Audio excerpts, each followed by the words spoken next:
Changing your password on Klarna is a straightforward process. Follow these steps to ensure your account remains secure.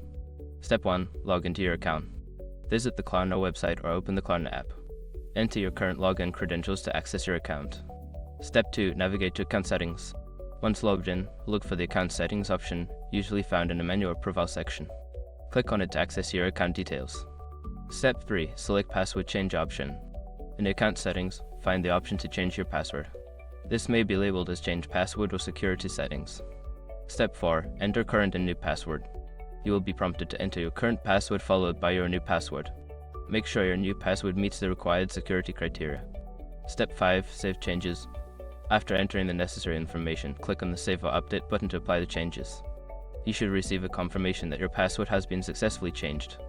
Make sure to remember your new password and consider using a password manager for added security.